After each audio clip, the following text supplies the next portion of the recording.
Well. Hi, everyone. Welcome to Write Your Narrative, a weekly podcast where we're discussing everything street art related happening in South Florida. I'm your host, Pascal D. from Token of the Wall. This week, my guest is Peter Tunney. Peter is much more than a visual artist and businessman. He believes in humankind and the good that results from performing small acts of kindness. Most recently, his main philanthropic efforts are devoted to criminal justice reform and ending the stigma of mental illness. So buckle up and jump right into our conversation. Hi, Peter, and welcome to the podcast. In your artwork, you use a lot of positive text as the central graphic element and popular phrases such as "the time is always now," "today is a gift," "city of dreams," and many, many more. But you said that you really wanted to talk about something even deeper and more personal today. The things I would like to talk about, that I have a burning desire to talk about, are all the invisible things. What really matters is, I don't like to say mental health or mental illness or anything. I like to say mental wealth, W-E-L-L-T-H, right? That's what matters. You know, we started off when you came in, you said, "Are you comfortable?" You know, I wanted to tell you I'm so uncomfortable in my own skin. You know what I mean? Like, I'm uncomfortable in this world. It's an uncomfortable place for me. And I live in a very uncomfortable way. I just don't express it. And so what I was thinking about is, what you'd really be interested in is what goes on inside my head, because that is a fascinating, robust place. Let's talk about it. It's kind of like... Talk about it. I want to hear what's in your head right now. You say you have something in your heart that you want to tell. What you want to share with the people. Yeah, so what's in my head right now, and you're in this place. This is like my head exploded, right? Yes. But just in this is my art making. That's one aspect of my life. It's a very important aspect of my life. It's the tail that wags the whole dog. It's the core and DNA of my existence these days. Just to tell the listeners, we are in your studio right now. We're in my studio. Where the magic happens. We're in my, and it is where the magic happens, and I'm a magician. But what it's like for me coming in here is, it's rather overwhelming. I've just learned to manage the overwhelmingness of life, right? So much stuff happens to everybody. This I know. Everybody has something going on. No one has had it easy the whole life. Nobody. And so all these things are going to happen to us. Your dog is going to die. If you're lucky, your dog dies before you, right? Well, he might be the one unlucky. Yeah, that's right. So it's like watching 50 movies at the same time. I'm just moving my eyes from one movie to the next. That's what I do all day long for 40, 50 years, and thinking about, and I'm able to now focus into a painting where I really just live between the cracks of two little pieces of paper. It's a matchbook and a piece of a dictionary. Should I put it over? I'll put it under. You know what? I'll tear it. I'll burn the edge. I'll put it, and I live in that crack. That is where all my work is done. I have no big moves. I have no big things. I've never had a big break. My big break came when I stopped drinking and drugging, right? That's a big break in my life. Yes. So that's 20 years of that. But I have a meditative quality now that I can express. Whereas you see around the studio, I was in here last night, the night before, until 1 or 2 in the morning. I like to work at night, like from 7:30 at night until 1 o'clock in the morning is my time, because I do go to bed and I get 8 or 7 hours sleep. Mm-hmm. But I spend all of that time really putting these two pieces of paper together. Thousands and thousands of times where you have to cognitively concentrate on those two pieces.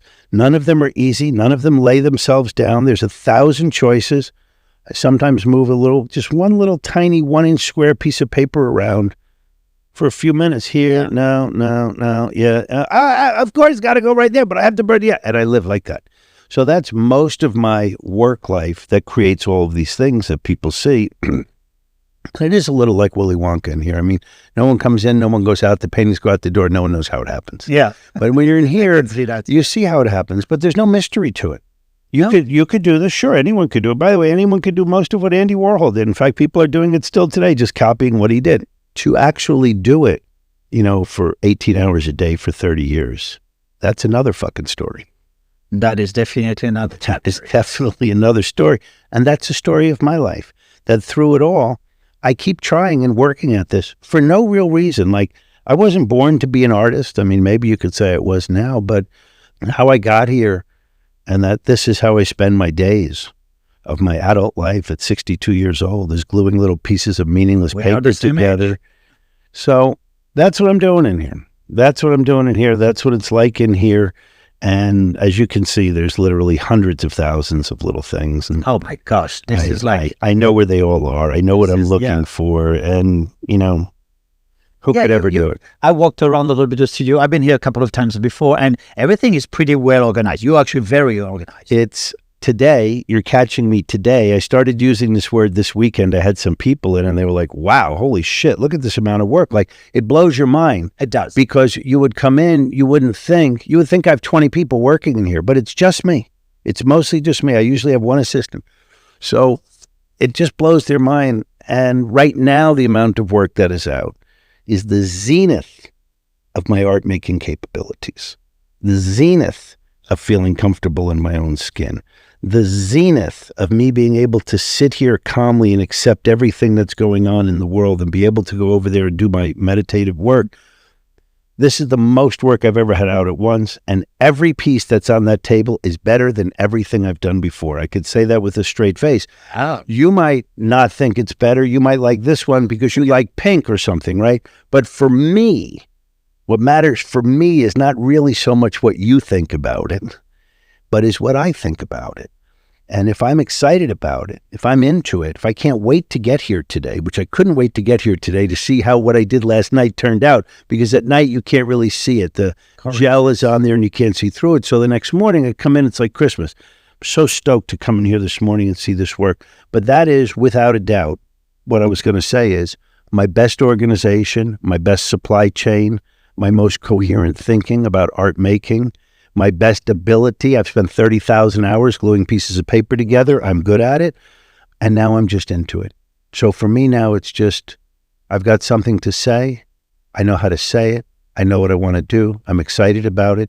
It's probably a completely meaningless, futile activity for a human being on Earth, but this is what I'm doing. I wouldn't think so. I wouldn't think so. So you are right in a moment, in the time. You're living the time right now. It's my highest moment I've ever been in. Wow, I'm glad to catch you on this time. I mean, on this day, on this day, in front of a painting that says "Today is the day." Today is the day, and this is what's very important and striking in your work is the words that you put. They're so meaningful, and we are here in Wynwood where everything is or started with graffiti, and graffiti is also all about words.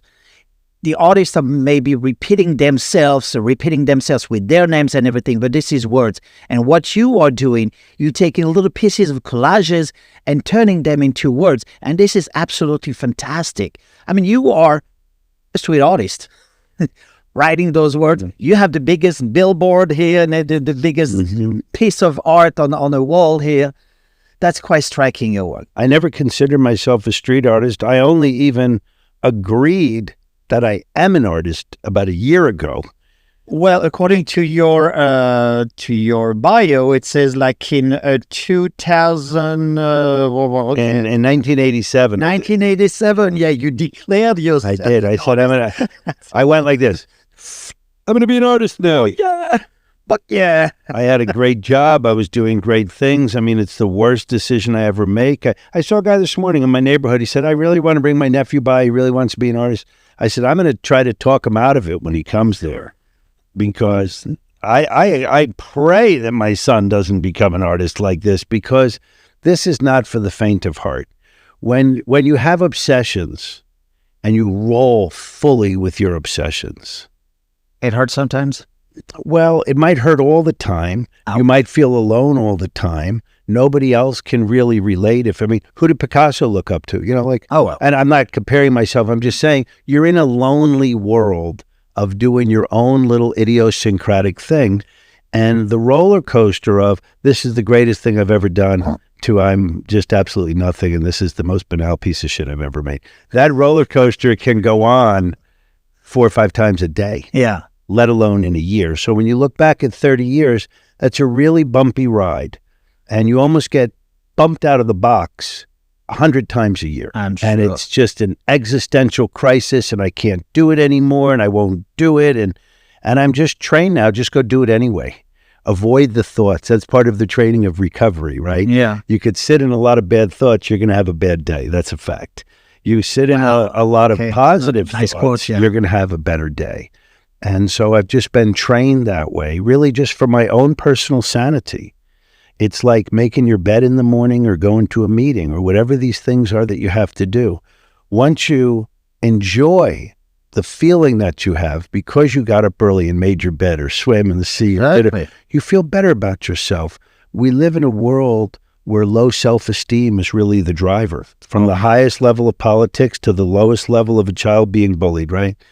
And I know these two psychiatrist friends of mine, really giant psychiatrists. They have clients like Michael Jordan or Bill Clinton, these big clients. And I asked them once, there were a couple, I said, do you guys specialize in anything or do you treat the same kind of thing? They both said in unison, no, we both only treat one thing. I said, oh, that's so fascinating. What is it? She said, low self-esteem. Wow. Wow is right? Yeah. But now that you hear that answer, you know that's true.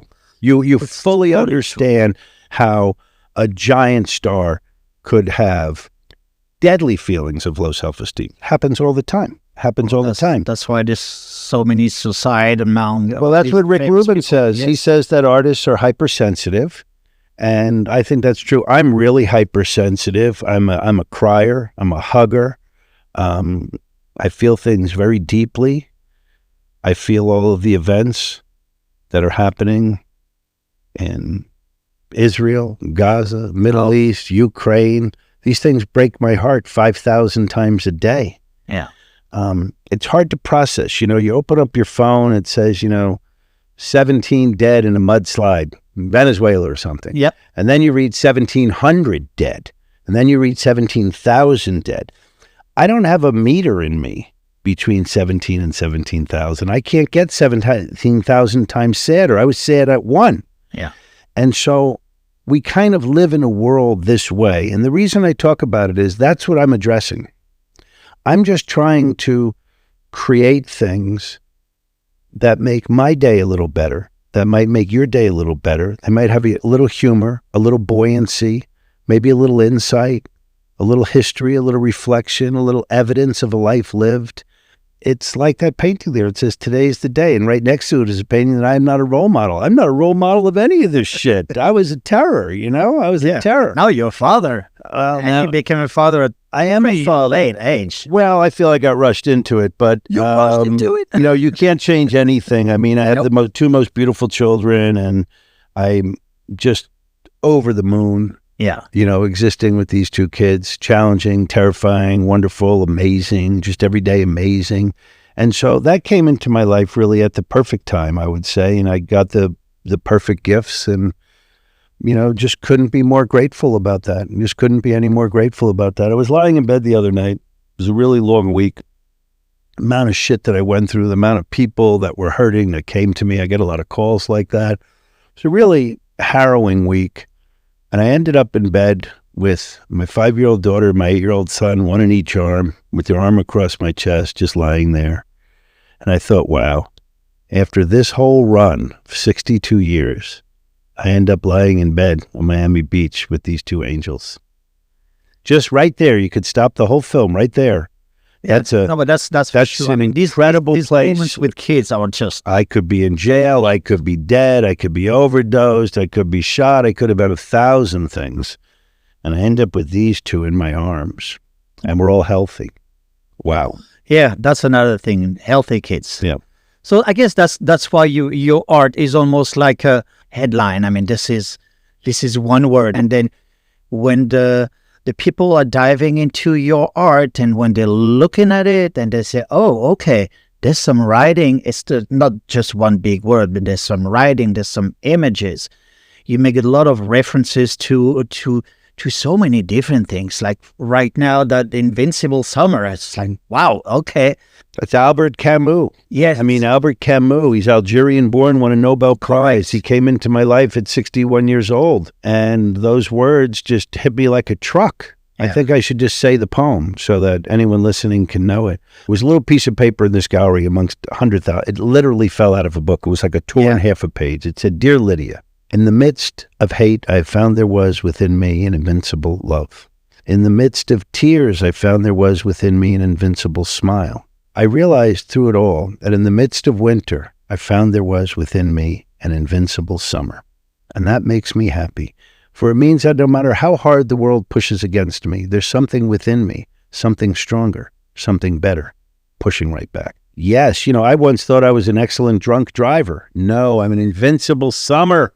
I was an invincible summer this whole time. That's a good drunk driver. Exactly. That's why I say it. So I'm an invincible summer, and that does make me happy. There is something within me, something bigger, something better, pushing right back no matter what you bring. That's a good place to be because it's coming. Place to be. Oh, yes. We covered that in the beginning.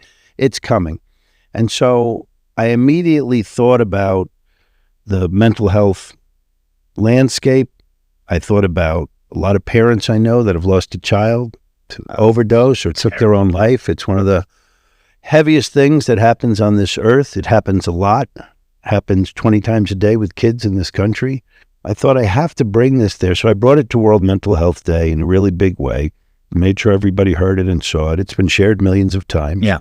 It is my small little secret hope that somebody reads that or comes across Invincible Summer from me and maybe thinks, I don't want to live this way anymore. I'm going to go to an AA meeting, or I'm not going to take my life today, or a parent finds some strength to move on. And all those things have happened and have come back to me like that. And I find that really nourishing. There's sadness underneath it, but we do all have to keep moving. Well, this is, sadness. I mean, life is just like a roller coaster anyway. There's no straight line. And if you really happen to be in a straight line, don't go too fast. We don't need to even talk about it. It's a whole life. No one has done it without. Henry David Thoreau said, have you ever met anyone that hasn't encountered death, divorce, disease, and disinterest? He said, neither have I. So no. When it happens to you, don't say, why me? It's your turn. Exactly. It's your turn. Yep. And hey, he's a smart guy. And so it's been my turn a lot. It's all my fault. I've done it all. I've created all these circumstances and navigated through them. And these days I'm in, and the reason I'm doing your podcast, I guess, I said no to so many things. I'm much more interested right now in reflection than I am in action. I don't need to do any more crazy stuff in my life. Yeah. I just like to have a super boring rest of my life. Been there, done that, kind of. Yeah. So, and if you know me and you see how I run around every day and the things I do, you think that's crazy. But that's how I feel. I feel like I've never made anything significant. I don't have any contribution. I have to work harder. That's what drives me. That's what's inside me. That is my inner dialogue. That is how I feel about it all. And I'm just presenting you with kind of the evidence of one life lived. This is my weird life and how I lived it. And the reason that I like telling the story, it's not for me. There's nothing in it for me. I am purely in service right now in the world. I'm just so grateful. I don't really get great satisfaction for me really doing anything for me. Really? For me, not for me. Mm-hmm. Hit a good golf shot, have a hamburger, drive your car safely home. I don't know what's in it for me. What's really in it for me, and is in it for most people, is when you help someone else. Oh, yeah. When Definitely. You're in service in whatever way that is. These were foreign concepts to me 25 years ago. I heard, if you want something, you go out and get it. And I've learned that the universe doesn't really work that way. What you have to do is be ready to receive the miracles, and then they'll come. And you can't be doing that if you're smoking crack or doing other things. Nothing can come in. And so keep your front door open. All I had to do was be open and honest, and then things started to happen. And then after all this, I was doing a little interview, and someone said, what is your life like? It sounds like it's a dream. I go, I swim in the sea, I play golf, I got 2 great kids, we go surfing, wonderful wife, all this stuff. And they said, your life looks like a dream. What's that like? I said, my life is really something beyond my dreams. In other words, if 20 years ago you asked me what studio I would want, I would never have picked the Wynwood Walls because it didn't even exist. No. That would be like you choosing a studio on Mars, right? Exactly. I would have chosen a 1,000 square foot dilapidated building in Brooklyn, and I would have signed the papers and been happy. So I'm by definition living in something far exceeding my dreams, right? They said, well, what's that like? I said, it's fucking hard. That's the thing they don't tell you. You might have your dream life. You might be pitching in the major leagues. Someone had their first pitch this week, and that's like your dream. Then it's going to get really hard. The more success you have, it doesn't get easier, it gets harder. So I started painting. I was really in a rut, and I just started making these paintings that said nobody said it was easy. And I'd scratch in on the bottom. When you scratch into paint, it's called sgraffito. Use the other end of the brush. So I'd write in sgraffito. After nobody said it was easy on a big painting, I'd write in sgraffito on the bottom, but they never told you how hard it would be. And that's true. So I started making these paintings. Nobody said it was easy. That's what was coming to my life. And I sold those paintings. And that's what supported our activity for that month. Who could invent this shit? Who would even listen to that? Yeah. I'm just in such a weird place that I now only listen to that. I only listen to that internal dialogue. I basically, I'm embarrassed to say it, I don't really go to art shows or museums for the last 10, 15 years. Once in a while. I have visited quite a few artists at their studios because we're doing shows or something. But mostly, it's like Groundhog Day for me. I come in here, I process the day, I glue little bits of paper together, I look for new bits of paper, I pick up stuff off the street, I wear the same pants. I've been doing the same activity for like 31 years. I've been open to the public for 30 years. Every day you could just come in and watch me do it. And I get remarks on it once in a while. The guy's like, I saw you 15 years ago. You're wearing the same outfit. I don't have to make any sartorial choices. Well, you usually all dress up in white like a painter. I wear thin painted pants because they're cool and have many pockets. Yeah. I wear these sneakers because they're comfortable and I do a lot of walking. Right. And I just wear a T-shirt. And you drove around Wynwood with your scooter, and then I have to go around with my scooter because I've broken my legs 27 times and all these operations and everything. So, and it's also for time. I zip back and forth between all these places. I could be there in my scooter in 30 seconds. I don't have 10 minutes to get over there. I'm on minutes. I'm on minutes every day. I'm on minutes with you today. I walked in here at 1:31 for a 1:30 appointment. I know, which was totally awesome. And I was a minute late and I wasn't happy. I would have liked to have 5 minutes prep. So then that leads me to thinking, wow, I found a note in one of my diaries, these big voluminous books. It was a diary from 20 years ago. And it said in the margin, destruct dictionaries for underpaintings. I made that note in red Sharpie up the margin of the page. And I saw it 10 years after I made it, which is like 10 years ago. And I remember why I wrote that note. I wrote the note because it's an important note. Because I like the idea of putting like 5,000 words in each letter. Density, density, just overwhelming density. So I started tearing up the dictionary and making underpaintings. There's one right there next to you. You could reach out and touch it. You see that? And I'm still doing underpaintings with dictionary. And then I put a lot of things on top of them. But in the beginning, I was just doing the dictionary and then putting my words on it. I thought it was so cool. And it was cool. And I do like them. And I sold them. But that's behind me now. That's like in the wake behind the boat. Then I started looking at the little drawings in the dictionary. This was 1926 Merriam-Webster's dictionary. Oh, wow. Okay. And I've only used these dictionaries from the 20s. And I started looking at the little illustrations in there. They're beautiful. They're kind of like, they have like a German woodblock sensibility, right? It's kind of the way they're registered. So I saw one and there was a locomotive. It was only about this big, like 1 inch by 3 inches or something. It was a locomotive. Underneath it, it has a legend with 100 and something different things. Smokestack, coal shovel, wheel, this stuff. And it was such a beautifully registered drawing, like Leonardo da Vinci could have drawn it. They drew it in the 20s. There's no AI, there's no Photoshop. And so I blew that up and made a silk screen of it. It's the first silk screen I ever made. And about 3 feet by 4 feet. I put that silk screen down. I put some black ink in there and a white paper. I lifted it up. Wow. This incredibly detailed locomotive. I mean, that's like magic, right? Wow, just like that. So I did locomotive. Then I saw a microscope. I did that. And then I saw another cool picture of a skull. I did that. And then I did a lot of skulls. And then I said I have to do every letter of the alphabet. So then I did one for every letter of the alphabet. A was for armor, B was Bengal tiger, C was cash register, right? And a lot of weird ones. And then I did a book of that. Then I did a show of that. And then I donated that show to Miami Country Day. And then they put it on the road to another school. And then another school in New York called me and said, they have kids in the school. Why don't we do that dictionary show in my kids' school? I saw it in the school in Florida. Said, okay, I made another show. To make a long story really short, I eventually make 10 of those shows. They're 26 pieces each with one additional donated piece for the school with the proviso that they sell it to someone. Maybe they get like $10,000 for it.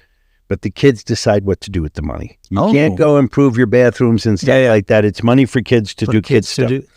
And so now I have 10 of those shows, been traveling around the world. I've literally lost track of where they are. So I spent about 5 years on that one note, Destruct Dictionary for Underpaintings. And I'm still on it. And I realized in that moment, I'm busy for the rest of my life. That was one note in one book of 500 pages with hundreds of notes in the one book, of which I have about 100 books. 5,000 pages, 20,000 notes. I took 5 years to do one note. You do the math. I'll never do it. I'm not looking for inspiration. People always ask me, well, this is the number one question you get as an artist, number one most annoying question. Well, what inspires you? Why are you going to? I'm not looking for inspiration.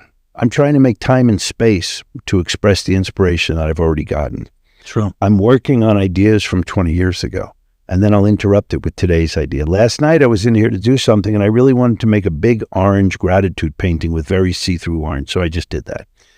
So my list of notes and what to do. Now that note, Destruct Dictionary for Underpaintings, isn't a note about a painting. It was a note about a show, about a traveling show, about 10 traveling shows with 10 different books that go around. Holy shit.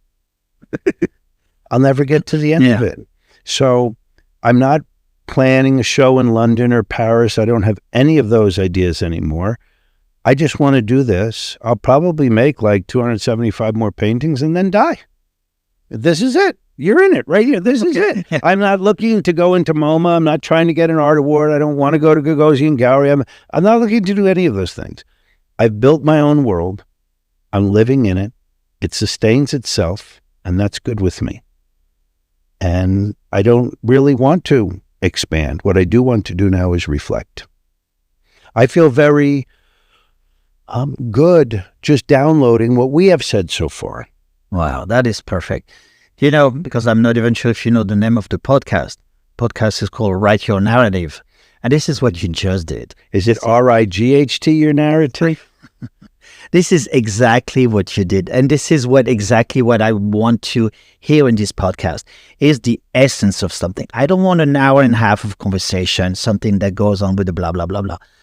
Although you painted some blah, blah, blah paintings. Because I was out of things to say that day. I was a little annoyed and I went blah, blah, blah. Which is quite famous. Actually, who did the first blah, blah, blah painting? Is that we don't know the first. Or Mel Boschner? I think Mel definitely did it before me. Yeah. But, it's like a lot of things that happen in the world. So I had an interview once with Jasper Johns, and they were talking about, did you get this idea from Warhol or something? He said, no, I never met him. I never even saw that picture. So that's called the zeitgeist, right? Where two different things are happening at the same time. Two guys in two different continents invent fire a year apart. So Mel Bochner, I think, did blah, blah, blah before me, probably better than me for sure, and everything else. He's a really good artist. Yeah, well. It came across me. I wanted to do a blah, blah, blah. The reason I wanted to do the blah, blah, blah was I like the meaninglessness of the words. And then I did it. To paint the word the way I do it, like 80 times, takes a really long time. That could be 80 hours, right? So I'm dissuaded from doing that. I don't want to do the big blah, blah, blah project. It takes too long, and I'm not saying anything, but that's the beauty of it, of my blah, blah, blah. It's not important that someone else said blah, blah, blah. I'm sure a lot of people have said it. It's how we say it and what it means to you. My blah, blah, blah had nothing to do with Mel Bochner. After I made it, somebody showed me Mel Bochner's thing like 20 years ago. Oh, I was like, oh, that guy copied me. That's what I always said. And then, it used to be someone would see like a Mel Bochner in the show and send me a picture and said, I saw your painting today at this place. I just say, thank you very much. All right. I don't bother sorting it out anymore. I just say thank you and move on because I got to go. So, this is what it comes to, that one big thing, and that's really personal. There's one phrase, the time is always now. Yeah. And to me, this is the most striking words. I mean, this is something so in your face, so the time is always now.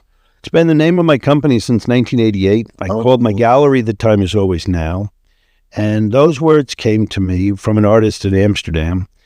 And I just saw it in a piece of art, and I just wanted to call my gallery, The Time Is Always Now Gallery, to be something of the moment. I really was so naive. I had no idea what I was doing. I had no business opening a gallery. I think our first year of opening the gallery in New York in 1991, spent a couple $1 million, and I did like $11,000 in sales over the year. Yeah. So that's an irrational and crazy activity right there. To keep it up for 30 years, that's really crazy. So we have to exist in this world of going with your obsessions as a hypersensitive person.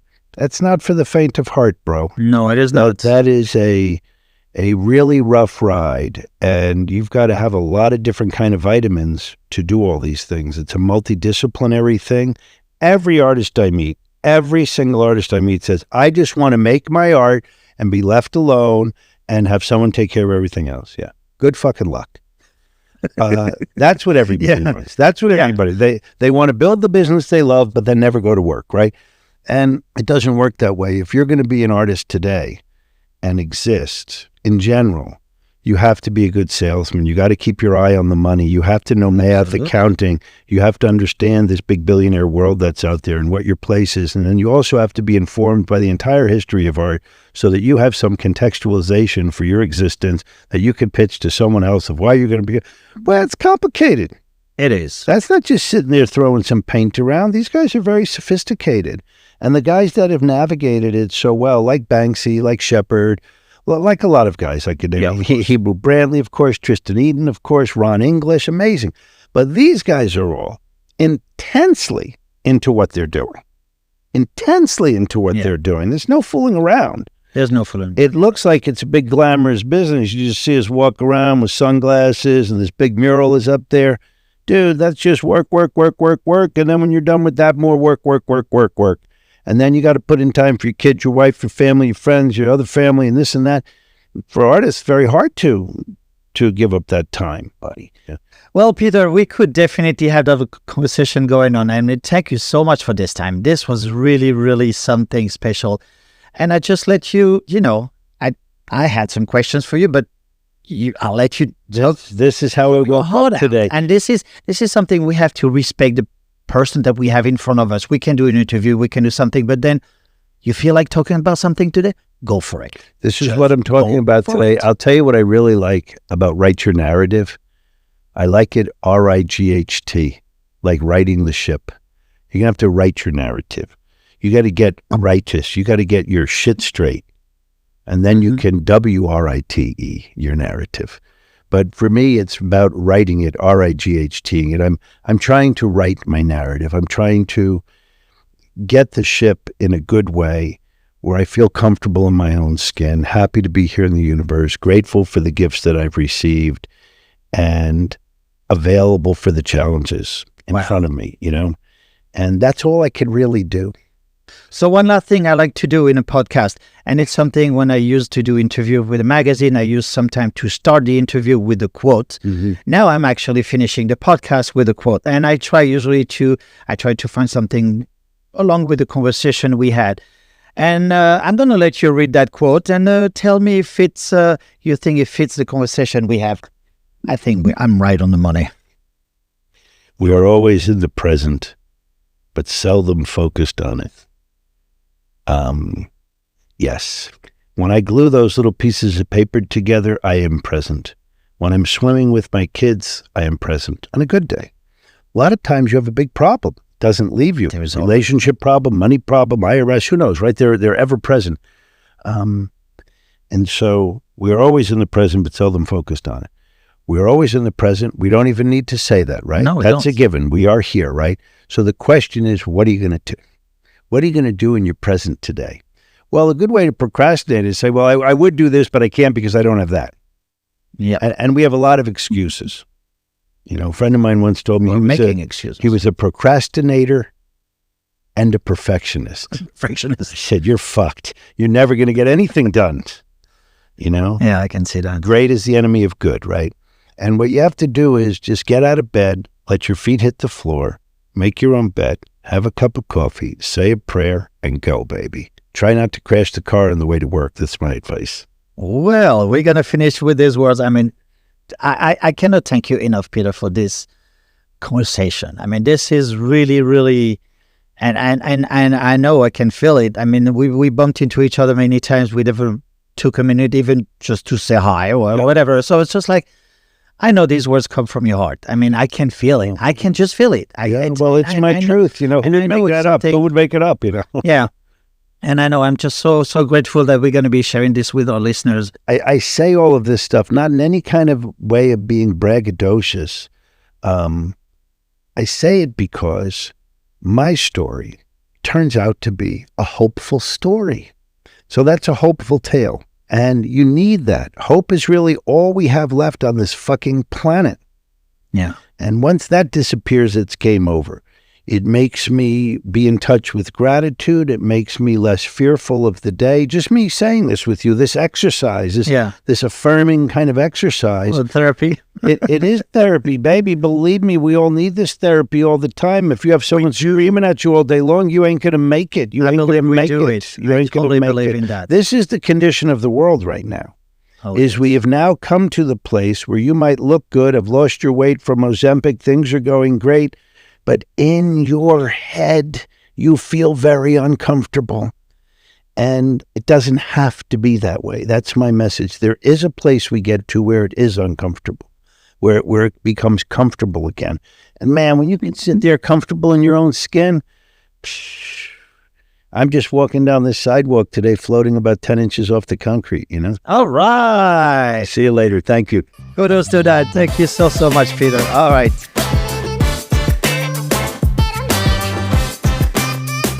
Well, thank you so much, Peter, for sharing your incredible journey with our listeners. Please follow and subscribe to the podcast on your favorite platform. Have a great week, everyone, and I'll see you on the next episode of Write Your Narrative, a South Florida Sweetheart podcast.